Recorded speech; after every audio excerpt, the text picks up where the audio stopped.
मैं एक हदीस का मफ़हूम आप लोगों के सामने अर्ज़ करूँगा।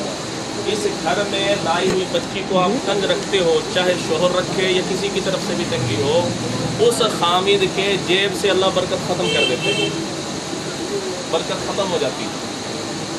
अल्लाह के नबी ने फरमाया कि कल क़यामत के दिन जो सबसे पहले तराजू में तोला जाएगा वो शोहर का बीवी के साथ सुलूक होगा जो तोला जाएगा।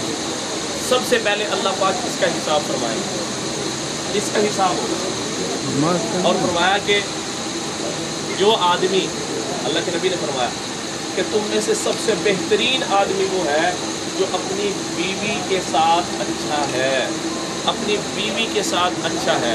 हदीस में दूसरी हदीस सुनाता हूँ कि कमीना आदमी, कमीना, मैं अपनी बात नहीं कर रहा हूँ कि मौलवी साहब अजीब मसला सुनाया, मैं अपना मसला सुना नहीं, मौलवी सुनाया, मौलवी तो सुनाया, लेकिन मैं आपको अल्लाह के नबी की हदीस सुना रहा हूँ कि कमीना आदमी अपनी बीवी को दबा के चलता है और करीम आदमी अपनी बीवी से दब के चलता है।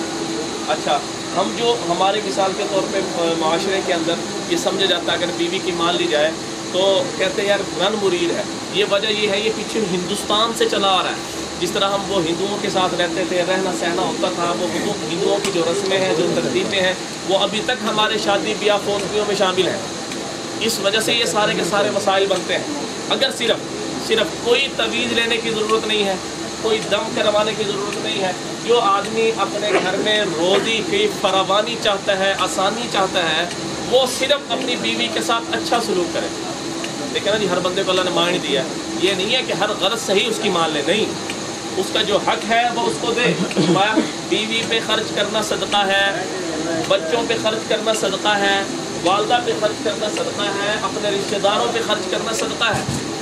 और दीन के मामले में जब आप जितना अल्लाह के रास्ते में दोगे, अल्लाह बढ़ा चढ़ा के आपको वापस करेगा, बढ़ा चढ़ा के अल्लाह पाक आपको वापस दे देगा।